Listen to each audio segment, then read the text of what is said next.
रामकृष्ण हरी. अनिल सावंत आध्यात्मिक कथा चॅनेलमध्ये आपलं स्वागत आहे. आजची आपली संतकथा आहे संत नरसिंह मेहता. ज्ञानेश्वर माऊलींनी हरिपाठाद्वारे आपल्याला बरंचसं ज्ञान, भक्ती कशी करावी हे सांगितलेलं आहे. आणि आजचा आपला अभंग घेतलेला आहे हरिपाठामधील पहिलाच अभंग घेतलेला आहे. देवाचे द्वारी उभा क्षणभरी तेने मुक्तिचारी साधी येला. हरिमुखे म्हणा पुण्याची गणना कोण करी. असोनी संसारी जिवे वेगू करी वेदशास्त्र उभारी बाह्या सदा. ज्ञानदेव म्हणे व्यासांची या खुणा द्वारकेचा राणा पांडवा घरी. अतिशय सोपा असा आणि साधा सरळ अर्थ असलेला हा अभंग आहे. हरिमुखे म्हणा पुण्याची गणना कोण करी. जर तुम्ही भगवंताचं स्मरण केलं किंवा मुखामध्ये नामस्मरण जर घोष केला तुम्ही, तर आपल्याला पुण्याची गणना कोणीच करू शकत नाही. एवढं पुण्य आपल्या पर्यंत साठते किंवा आपल्या संचय होतो पुण्याईचा. तर काय म्हणा सांगितले तर हरिपाठ म्हणा दररोज असं माऊली सांगतात. आणि त्याच्यासाठीच आपण आजचा प्रवचनासाठी अभंगच घेतलेला आहे पहिला. त्याचा सोपा सरळ अर्थ आहे की हरीचं नाव घ्या तुम्ही आणि नामस्मरणामध्ये राहा. आणि आणखीन सांगतात माऊली की देवाचे द्वारी उभा क्षणभरी एक क्षणभर जरी पण कसं उभं राहा, क्षणभर उभं राहा पण मनापासून उभं राहा. म्हणजे काय होईल, देवाचे द्वारी उभा क्षणभरी तेने मुक्तिचारी साधी याला. चारी मुक्ती तुम्हाला प्राप्त होतील आणि तुम्ही ह्या संसाराच्या कचाट्यामधून बाजूला व्हाल आणि नामस्मरण भक्तीमुळे काय व्हाल तर देवाजवळ जाल असं सांगतात. आणि ज्ञानदेव म्हणे व्यासांची या खुणा द्वारकेचा राणा पांडवा घरी. द्वारकेचा राणा म्हणजे भगवान श्रीकृष्ण पांडवाबरोबरच का आहेत, त्यांच्या घरीच का राबता येते किंवा भक्तांची सेवाच का करतात पांडुरंग, तर देवभावाचा भुकेला असतो. अशामुळं काय झालेलं आहे तर ही जिथं ठाई भगवंत कुणाला दिसतो तर जो निस्सिम भक्त असतो आणि त्याच्या घरी काय दिसतो तर पांडुरंग तिथं सेवा करत असतो. आणि आजची आपली संतकथा आहे संत नरसिंह मेहता. गुजरातामधील हे संत आहेत. गुजरातमधील जुनागड या ठिकाणचे आहेत संत. तर जिथं संत जन्माला येतात ती भूमीसुद्धा पुण्यशील भूमी मानली जाते. आणि हा जुनागड आहे गुजरातमध्ये आहे. आणि या गुजरातमधील हे संत आहेत. लहानपणापासून भक्तीचं मोठं वेड आहे. मुलाचे पाय पाळण्यात दिसतात असं आपण म्हणतो. त्याचप्रमाणे यांना लहानपणापासून काय झालेलं आहे तर आईवडील वारलेले आहेत. नरसिंह मेहतांना थोरला बंधू आहे, भाऊ आहे, त्याचं नाव आहे वंशीधर म्हणून नावाचा भाऊ आहे. आणि 2 नंबरचे कोण आहेत तर नरसिंग आहेत. आणि ही दोघं भाऊ लहानपणापासून ह्यांचे आईवडील वारलेले आहेत आणि आजीनं सांभाळ यांचा केलेला आहे. परंतु नरसिंह मेहतांना पहिल्यापासून काय झालं तर जन्मजात त्यांना मुकेपणच आहे. आणि त्यांना वाचाच नाही आहे किंवा ती बोलू शकत नाहीत. फक्त असे खानाखुणा करणारे नरसिंह मेहता होते. त्या आजीला एक घोर लागलेला होता की ह्या मुलाचं काही पण घवावं आणि भगवंताने ह्याला काय करावं तर वाचा द्यावी. म्हणून एका देवाच्या यात्रेमध्ये आजी जाते घेऊन नरसिंह मेहताला. आणि एक साधू असतात तिथं, त्या साधू पुरुषाच्या पायावर त्यांना घालतात आणि सांगते ती आजी की याला कोण नाही, याचे आईवडील वारलेले आहेत आणि मी आता ही आजी आहे, परंतु ह्याला पुढच्या जीवनामध्ये काय व्हावं लागेल तर ह्याला वाचा मिळाली तर बरं होईल महाराज. म्हणून त्यांनी काय केलं तर त्या महाराजांनी त्यांनी आपली खंत सांगितली. आणि त्या महाराजांनी काय केलं की डोक्यावर हात ठेवला आणि तेव्हापासून ते म्हणू लागले श्रीकृष्ण म्हण, हरी हरी म्हण. तर ते काय म्हणू लागले, मग तिथं त्यांना वाचा फुटले आणि ते म्हणू लागले श्रीकृष्ण हरी हरी असं म्हणू लागले. आणि तेव्हापासून आजीलासुद्धा मोठा आनंद झाला. आणि आजी आनंदामध्ये घरी आली की का तर माझ्या नातवाला बोलता येऊ लागलेलं आहे. घरी आल्यानंतर वंशीधराला सांगितलं. वंशीधरालासुद्धा आनंद झाला. म्हणजे बरं झालं आपल्या भावाला वाचा आली किंवा त्याला मुखे पण गेलं. म्हणून त्यांनी त्या साधू पुरुषाचा शोध घेतला, परंतु तो कुठेही सापडला नाही. एक देवदत्त देणगीच त्यांना मिळाली असं सगळ्यांना वाटलं. आणि मग जपामध्ये नरसिंह मेहता काय करू लागले तर श्रीकृष्ण गोविंद हरे मुरारे हे नाथ नारायण वासुदेव किंवा हरे हरी असं नामस्मरण देवाचं करू लागले तेव्हापासून. आणि ते आपल्या भजनामध्ये दंग राहू लागले. हळूहळू काय होऊ लागले, दिवस जाऊ लागले आणि हळूहळू थोरल्या वंशीधराचं लग्न झालं. त्याला बायकोसुद्धा आली, लग्न झालं आणि वंशीधर सरकारी दप्तरामध्ये कामाला लागला आणि मोठ्या अधिकारी पदावर हा वंशीधर लागला.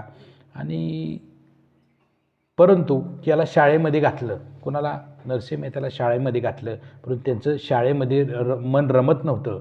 मग त्यांना काय केलं, घरी आपल्या गायी होत्या, त्या गायी सांभाळायला दररोज जावं त्यांनी आणि संध्याकाळी आपलं घरी यावं माघारी आणि नामस्मरणामध्ये अखंड राहावं, हा त्यांचा धर्मच झाला होता किंवा त्यांचा गुणधर्मच मोठा असा झाला होता. आजीला तरी चिंता व्यक्त होतच होती की काय करावं, याचं सारखं नामस्मरणामध्ये राहतोय. मग त्यांचं वय जसं वाढू लागलं तसं ते वयाच्या 13व्या वर्षी त्यांचं लग्न झालं नरसिंह मेहताचं. आणि त्यांच्या बायकोचं नावसुद्धा छान आहे. त्या नागर जातीचे ब्राह्मण आहेत हे नरसिंह मेहता. त्याच्यामध्ये एक गौरी म्हणायची पद्धत आहे, माणिक गौरी नावाची. त्यांना बायको एक सुंदर अशी आणि भाविक सत्वशील अशी पत्नी मिळाली. त्यांचं लग्न झालं. काही कालांतरानं त्यांना एक मुलगा एक मुलगी झाली. त्यांचा असा प्रपंच चालला होता. परंतु या वंशीधराची बायको खाष्ट होती, भांडकुदळ बायको या वंशीधराची होती. आता थोरली वहिनीच आहे म्हटल्यानंतर ह्याला बोलता यायचं नाही, परंतु ती क्षणोक्षणी पदोपदी या नवरा बायकोचं काय करायची, छळवात करायची आणि आदवा बोलत राहायची. आपले नरसिंह मेहता काय करायचे, रानामध्ये जायचे, गायी घेऊन जायचे, नामस्मरणामध्ये असायचे, गुरांचा सांभाळ करायचे, माघारी यायचे गायी सांभाळून. तरी हिला कधी ह्या वंशीधराच्या बायकोला मुळातच भांडकुदळ स्वभाव असल्यामुळे ती सारखी त्यांना बोलत राहायची. आणि असे बरेच दिवस गेल्यानंतर त्याला नरसिंहला काय झालं तर कीट आला. मधल्या काळामध्ये आजीसुद्धा मरण पावली आणि आता कोणच नाही राहिलं. आता ही नवरा बायको 2 मुलं आहेत आणि सगळी जबाबदारी कोणावर, त्या वंशीधरावर आली. त्याची बायको आदवत बोलू लागली, म्हणले आमच्या जीवावर जगतात आणि यांचं कसं आहे, आयतं खायला मिळतं आहे, असे तसे बोलू लागले. आता ते शेवटी त्यांना इतका अतिरेक झाला त्या बाईचा की त्यांनी मनाशी निश्चय केला की मला तिटकारा आला त्यांना. आणि ज्यावेळेला पश्चातापाच्या अग्नीमध्ये माणूस जळतो त्यावेळेला त्याला भगवंत दिसतो. आणि ह्यांना तर पहिल्यापासून बाळकडूच होतं भगवंताचं, परंतु त्यांनी असं एक हट्टच केला की आता थांबायचं नाही. म्हणून त्या विरक्त अवस्थेमध्ये एक दिवस भांडणं झाली आणि त्या बाई, ती वंशीधराची बायको वहिनी स्वतःची काहीतरी बोलली त्यांना असे की त्यांना असे लागड बोलल्यानंतर त्यांना वाईट वाटलं. त्यांनी आहे तसेच पदावर काय केलं तर आपले घर सोडलं आणि रानात गेले. आणि रानामध्ये एका पडके मंदिर होतं शंभू महादेवाचं. त्या शंभू महादेवाच्या पडक्या मंदिरामध्ये नरसिंह मेहता काय झाले, तिथं पिंडीवर अंग टाकलं त्यांनी आणि तिथंच पडून राहिले. परंतु मुखामध्ये नामस्मरण होतं. बरोबर 7 दिवस झाल्यानंतर अखंड नामस्मरण झालं. जेवण नाही त्यांना, पाणी नाही, अन्न पाणी त्यागून पश्चातापाच्या अग्नीमध्ये हे नामस्मरण करत होते. आणि या नामस्मरणामध्ये झालं काय तर 7 दिवस पूर्ण झाल्यानंतर 8व्या दिवशी भगवान शंकर, भोळा शंकर आपण म्हणतो, भोळे शंकर प्रसन्न झाले आणि ते उभे राहिले. साक्षात त्याला उठवलं नरसिंहला आणि म्हणले मी प्रसन्न झालो आहे, माग तुला काय मागायचं आहे ते, तू मोठी भक्ती केलीस, म्हणले नामस्मरण तुझ्याकडून भरपूर झालेलं आहे, तुला काय हवं आहे ते माग. तर आता नरसिंह मेहतांना सुद्धा मोठा आनंद झाला. म्हणले काय आहे भगवंता, मला तुझ्याकडं काहीच मागायचं नाही. म्हणले मला संसार नको आहे, काय नको आहे, फक्त तुझी मला काय ठेव तर तुझं मला सान्निध्य दे, एवढंच माग. नाही म्हणले दुसरं काहीतरी माग. म्हणले हे तर सर्वांना मिळणारच आहे, माझं सान्निध्य आता तुला मिळणारच आहे, पण तुला काय मागायचं ते मी द्यायला तयार आहे, आज काहीतरी माग. म्हणून त्यांनी सांगितलं तर मला मागायचं तर असं काहीच नाही, परंतु मला एक गोष्ट दे की तुला जी प्रिय असेल ती वस्तू मला देऊन टाक परमेश्वरा, असं सांगितलं भोळ्या शंकराला. मग शंकर पण खुश झाले. म्हणले ठीक आहे, मला प्रिय आता वस्तू कोणती. मग त्यांनी काय केलं, त्यांना घेतलं बरोबर आणि 3 लोक धामाची यात्रा त्यांना घडवून आणली. म्हणजे ब्रह्मदेवाच्या ब्रह्मलोकामध्ये गेले, तुमच्या कैलासामध्ये गेले, सगळीकडे फिरून आले आणि शेवटी जिथं भगवान श्रीकृष्ण म्हणजे विष्णू भगवान जिथं राहतात त्या गोलोकधामामध्ये सुद्धा भगवान शंकर त्यांना बरोबर घेऊन नरसिंह मेहताला गेले आणि त्यांना भगवान विष्णूचं दर्शन घडवून आणलं.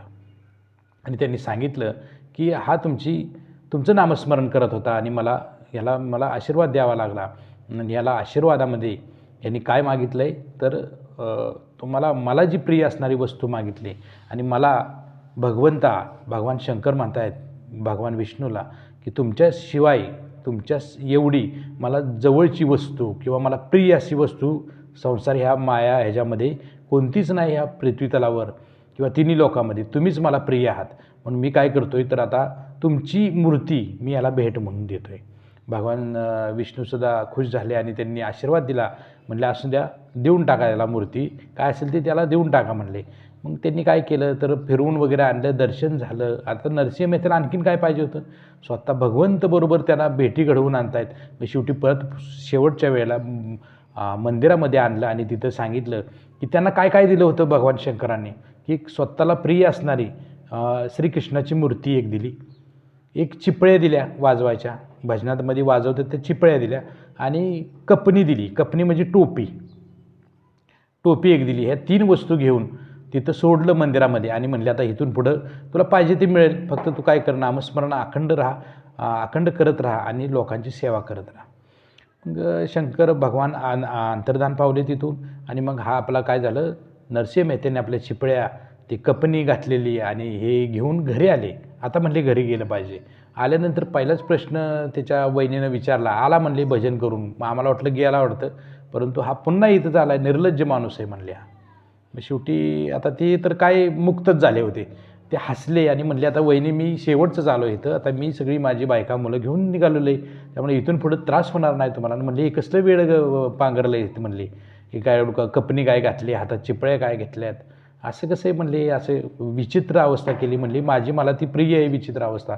मग त्या दरम्यान काय झालं होतं की वंशीधरसुद्धा कधी आपल्या बायकोला कधी बोलला नाही की माझ्या भावाला असं का बोलतेस म्हणून, कारण शेवटी तो सुद्धा त्याला माहीत होता आपली बायको काय स्वभावाची. त्यामुळे तो तोंडाला तोंड न देता एक दिवस त्यानं प्रयत्न केला होता की तुला दप्तरामध्ये नोकरी लावतो, 4 पैशाची नोकरी लागल्यानंतर तुझा प्रपंच पण चांगला होईल. तरी पण ती आता हे ह्यांना वेळच होतं परमात्म्याचं, भगवंताचं. त्यामुळे ह्यांनी काय केलं, त्यांना पसंत केलं नाही. शेवटी आपली बायको आणि 2 मुलं घेऊन हे नरसिंह मेहता कुठं आले तर बाहेर पडले, घर सोडलं. कुठं जायचं आहे माहीत नाही. बायकोने विचारलं कुठं जायचं, माणिक गौरीने विचारलं तर ते म्हणले बघूया काय भगवान ठरवलं ते. मग एका तिथंच जुनागडमध्येच एका ठिकाणी ते आले आणि तिथे एका माणसाच्या वसरीला त्यांनी आपले कुटुंब थांबलं. आणि मग ह्यांनी चिपळ्या काढल्या आणि भगवंताचं नामस्मरण करायला सुरुवात केली. नामस्मरण करता करता भजन सुरू झालं. भजनामध्ये इतके गुंग झाले की समोर एक शेठजी येऊन बसले आणि शेठजींना खूप भजन छान आवडलं आणि त्यांनी भजन झाल्यानंतर पाय धरले आणि सांगितलं, महाराज तुम्ही आता इथनं जाऊच नका, या ओसरीवरच राहा, तुम्हाला सगळी काही सोयी मिळतील, फक्त भजन करा तुम्ही परमात्म्याचं. सर शेवटी आता हा शेठजी कोण होता, तर शेठजीने एक भांडार भरून दिलं सगळं. म्हटले मला तुम्हाला काय पाहिजे ती मागा, तर ते म्हटले मला अन्नधान्य द्या. म्हटले मला लोकांची सेवा करायची, किंवा भाविक भक्त असेल तो इथून कोणीही विनमुख जाता कामा नाही.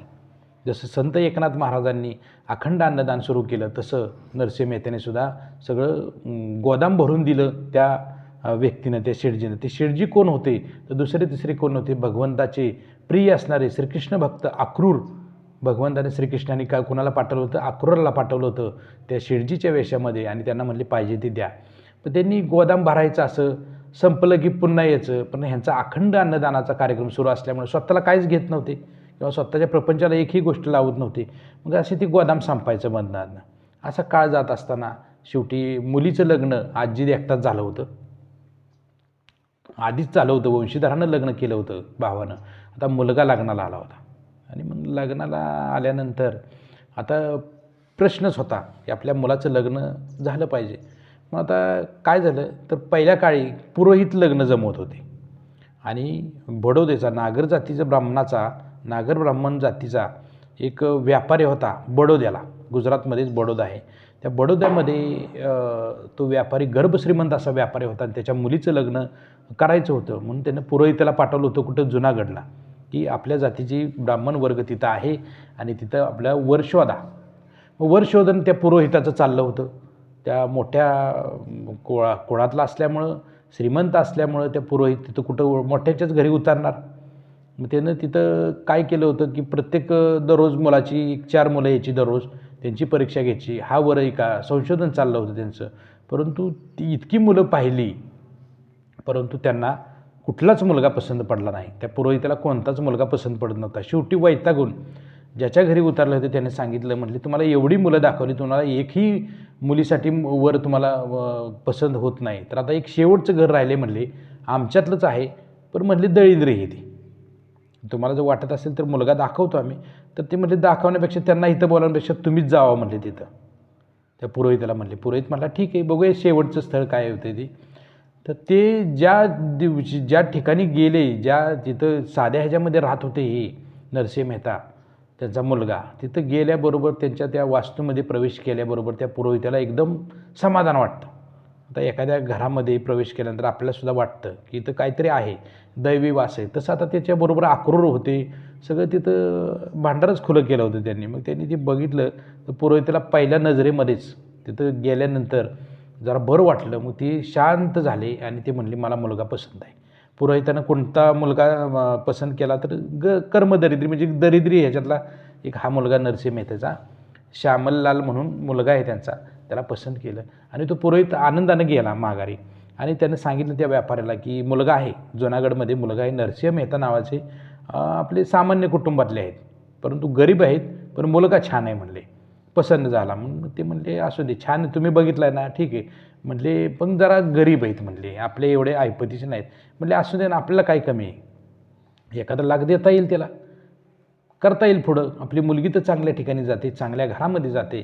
मग त्यांनी ते पत्रिका वगैरे छापल्या त्या व्यापाऱ्यानं आणि पत्रिका वगैरे छापल्यानंतर जुनागडमध्ये त्या व्यापाऱ्याचा एक मित्र होता आणि त्याच्याही कानावर गोष्ट गेली की ह्या नरसिंह मेहतेच्या मुलाचं लग्न त्या मुलीशी, एवढ्या गर्भश्रीमंत व्यापाऱ्याच्या मुलीशी ठरवलेलं आहे. तर त्यानं पत्र लिहिलं आणि त्याला सांगितलं की हे लग्न मोडा, कारण हा जो मुलगा आहे ती एकदम गरीब कुटुंबातली आणि तुमच्या पात्रतेचा नाही, तुमच्या पात्रतेचं असेल तर लग्न करा, पण हे करू नका. मग ते व्यापारी म्हणले उलट टपाले की आता आम्हाला हे, आम्ही तर पत्रिका छापलेल्या आहेत, त्यामुळे आता आम्ही असं एक पण करतो की आता हे मोडता येत नाही, सर्व पै पाहुण्यांना पत्रिका गेलेल्या आहेत लग्नपत्रिका, तर मग आता काय करूया, जर त्यांची ऐपत असेल. मग त्यांनी एक पत्र कुणाला लिहिलं तर नरसिंह मेहताला एक पत्र लिहिलं त्या व्यापाऱ्यानं आणि सांगितलं की तुमची जर ऐपत असेल आमच्याबरोबर लग्न करायचे आमच्या मुलीसंग, तर तुम्ही वराड असा आणा की त्या वराडामध्ये रथ असतील, हत्ती, घोडे, उंट आणि सोनं नाणं असं झळकलं पाहिजे, हिरे मोती असे लगडलेले पाहिजेत आणि आमच्या पात्रतेनुसार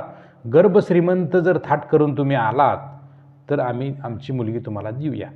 मग तिथी ठरली होती, त्या तिथीला तुम्हाला यावं लागेल म्हणले.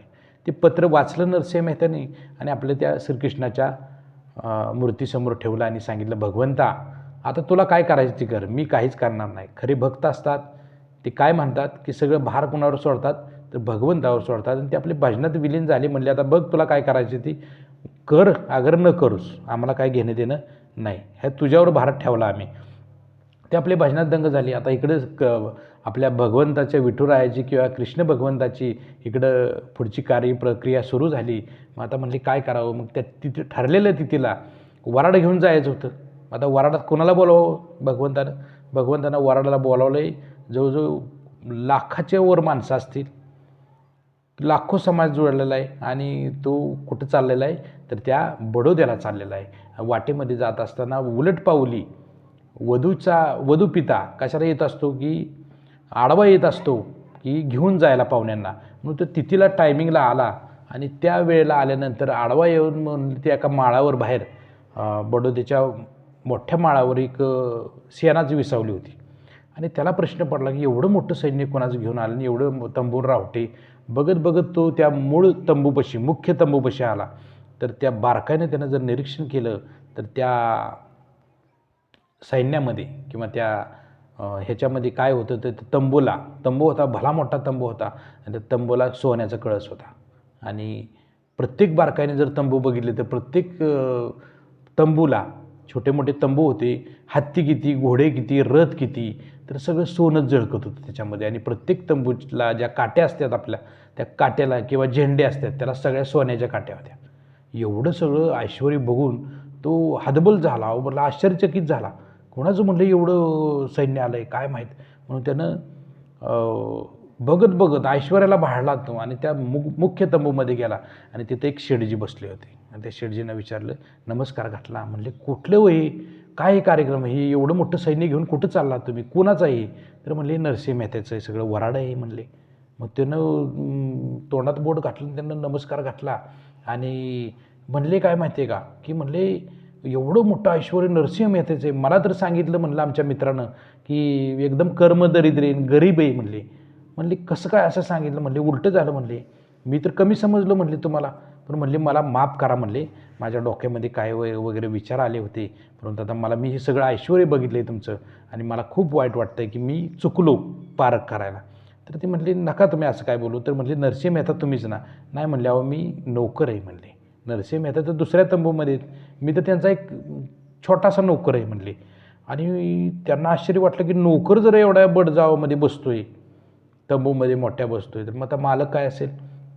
मग त्यांनी काय केलं, त्यांना दाखवा म्हटले मला नरसिंह मेहताची भेट घ्यायची. मग त्या तंबूमध्ये एका छोट्या नेलं आणि त्यांना दाखवलं तर सब कपनी ह्यांची, हातामध्ये चिपळ्या, साधी कपडे आणि ते भजनात रममान झालेत. मग त्यांनी नमस्कार घातला आणि म्हणले त्यांना आणखीनच प्रभावित झाले ते व्यापारी. तर म्हणला बघा एवढं सगळं ऐश्वर्य असूनसुद्धा माणूस साधा किती राहतोय, म्हणजे साधी राहणे आणि उच्च विचारसरणी, त्याला खूप आनंद झाला. म्हणजे आपली मुलगी चांगल्याच घरी जाते. त्या अशा अवस्थेमध्ये असताना आता ही एवढं सैन्य कुठून आणलं होतं, तर भगवंताला काय कमी, सगळी तिन्ही लोकांमधली सगळी गोळा केली होती भक्तगण, 16,108 राण्या श्रीकृष्ण भगवंताच्या, सगळे किती अक्रूर काय, किती किती भक्त, सगळ्यांना त्यांना निमंत्रण देऊन बोलावलं होतं. केवढं मोठं विशाल वराड वाटत असेल. आणि शेवटी त्यांनी पाय धरले नरसिंह मेहतेचे आणि सांगितलं की बघा एवढं तुम्ही वराड आणले, पण आता एवढ्या वराडाला, लाखाच्या वर वराड आहे, एवढ्या वराडाला पाणी जरी दिलं तरी मी मेहरबान झालो. आम्हाला पाणी जरी पुरतं की नाही द्यायला कोणास ठाऊक. परंतु नरसिंह मेहता म्हणले की तुम्ही काही काळजी करू नका, आम्ही सगळी व्यवस्था करून आलो आहे. तुम्ही काय करा तर फक्त मुलीला, आता आपण म्हणतो ना मुलीला वट्यामध्ये नारळ घालून मुलगी द्या, आम्हाला काही नको, हुंडा नको, काय नको. तसं त्यावेळेला ते म्हणले की आम्ही सगळी सोय करून आमच्या आलेलो आहे, तुम्ही काय काळजी करू नका, फक्त मुलगीला आम्हाला म्हणजे ओटीत नारळ घालून द्या, आम्ही लग्न करून जातो. मग तो किती खुश झाला असेल बरं. तो मोठा सावकार होता, व्यापारी होता, त्याला आनंद झाला, त्याचा आनंद गगनात मावेना. म्हणजे अशा पद्धतीनं कसंही भगवान श्रीकृष्णाने आपल्या नरसिंह मेहत्याच्या मुलाचं लग्न कसल्या प्रकारे लावलं ते आता तुम्हाला मी सांगण्याचा प्रयत्न केला. दुसरं एक असं एक छोटंसं एक उदाहरण आहे. नरसिंह मेहताचे एकदा असे कमी जास्त ते लग्न झाल्यानंतर पुन्हा आहे तसेच नरसिंह मेहता झाले. गरीब आपला स्वभाव आणि गरीब सगळे. आणि मग मधल्या काळामध्ये काय झालं की प्रत्येकाला भावकी असते, भावकीमध्ये बंधनं असतात.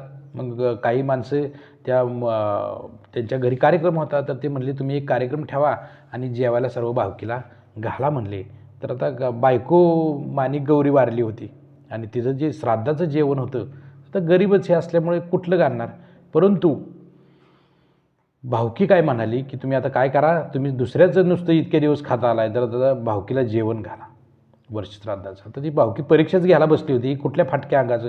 मग शेवटी काय झालं, ती वाटेनं जाणारे द्वारकेला निघाले होते काही भक्त, वाटेने निघाले होते. आत्तासारखी ATMची सुविधा त्यावेळेला, म्हणजे कुठली हुंडी, बिल ऑफ एक्सचेंज म्हणतात त्याला इंग्लिशमध्ये, ती हुंडी होती, म्हणजे चेकद्वारे पैसे द्यायचे, इथं पैसे त्यांना त्यांच्याजवळ ठेवायचे आणि तिथं गेल्यानंतर तिथं उपलब्ध होतील त्या पेढीमध्ये, असा पहिला प्रकार होता हुंडीचा. मग त्यांनी काय केलं, तर तिथं नेमकं वर्षश्राद्ध आलं होतं, याला पण विवंचना होती नरसिंह मेहताला की आता जेवण कुठनं घालावं. मग तिथं फिरत फिरत एक 5-6 जण आले आणि म्हणले आम्ही जंगल वाट आहे आणि आमच्याजवळ पैसे आहेत, आम्हाला तुमचं नाव कळलं की तुम्ही तुमची पेढी तिकडं द्वारकेमध्ये आणि तुम्ही इथं जर पैसे आमच्याकडून जमा करून घेतले आणि आम्हाला तिथं देण्याची व्यवस्था केली तर आम्ही खूप आपले ऋणी राहू. त्या माणसांनी काय 700 रुपये नरसिंह मेहते, आता नरसिंह मेहतेला बोलताच येईना काय, म्हणजे ठीक आहे म्हणले ठेवा बघूया. 700 रुपये घेतले आणि त्यांना एक लिहून दिलं, एक वचन चिठ्ठी द्यावी लागते, हुंडी म्हणतात त्याला. ती हुंडी देऊन दिली 700 रुपयाची, त्यांच्याजवळ दिली आणि ती गेली. मग हे 700 रुपये खर्च कुठे गेले, नरसिंह मेहतांनी आपल्या बायकोच्या वर्षश्राद्धाला घालवले पैसे सगळे आणि चालला. आता ह्याचा भार कोणावर आहे, तर भगवानावर आहे. तिथं गेल्यानंतर त्यांनी बराच म्हणजे अहो इथं श्यामलाल शेठ कोण आहे का, श्याम शेठ कोण आहे का, इथं श्याम शेठ कोण आहे का, तर तिथं कोणालाच सापडत नाही. ती श्याम शेठाची हुंडी कोणाला सापडत. त्यांनी 2 वेळा दर्शन घेतलं द्वारकेच्या भगवान श्रीकृष्णाचं आणि म्हणले आता हातात झाले, म्हणले आता परत त्या ठिकाणी पैसे घेऊया, एवढं काय अगदी त्यात. परंतु खर्चायसाठी पैसे आपल्याला हुंडी घेतली होती, परंतु आता आपल्याला उपलब्ध होत नाहीत. मग शेवटी वैतागून कंटाळून ते आपल्या परतीच्या निघाल वाटेवरती एक ठिकाणी एक शेठजी बसले होते आणि जाता जाता सहज कुतूहल म्हणून विचारलं, सगळ्या द्वारकेमध्ये विचारलं होतं आधी, परंतु कुठंच या नावाची व्यक्ती सापडत नाही, श्याम शेठ नावाचे कोण आहेत का म्हणून शेवटी विचारलं त्याच्याला एखादं की कोण हो तुम्ही, म्हणले श्याम शेठ नावाचे कोण आहे का, अहो म्हणले मीच की. म्हटलं अहो नरसिंह मेहताने हुंडी दिली होती. म्हणजे आणा आणा, मी देतो की तुम्हाला, पैसे देतो की तुम्हाला. मोठे आमचे मालकच आहेत नरसिंह मेहता म्हणले. मग त्यांनी ती हुंडी घेतली, 700 रुपये दिले. ती माणसं पण खुश झाली. म्हणले बघा बरोबर आहे, शेठजी म्हणले होते ते खरं आहे. कारण आपण चुकी झाली की आपल्याला हे मिळाले नाहीत. पण दुसरं कोण आहे हुंडी वाटवायला. भगवान श्रीकृष्णाने त्या श्याम शेठ नावाच्या ग्रस्ताचं रूप घेतलं होतं आणि आपल्या हातानं त्यांनी हुंडी ती वटवून दिली किंवा ते पैसे चुकते केले, असा भाव देवभावाचा भुकेला आहे. नरसिंह मेहताच्या कथेवरून तुम्हाला एक सांगायचा प्रयत्न आहे की भक्ती कशी करावी आणि भगवंतावर भार कसा ठेवावा आणि आपलं नित्यकर्म करत असताना नामस्मरण कसं करावं, असा माझा सांगण्याचा प्रयत्न आजचा आहे. आणि प्रत्येक संतकथा मी आपल्यासाठी नवनवीन घेऊन येत आहे. तरी आपण काय करावं, नामस्मरणामध्ये राहावं आणि इथून पुढं आपला आयुष्याचा काळ देवाच्या भक्तीमध्ये रममाण होऊन करावा. तुम्ही जर माझ्या चॅनेलला नवीन असाल तर लाईक करा, सबस्क्राईब करा. रामकृष्ण हरी.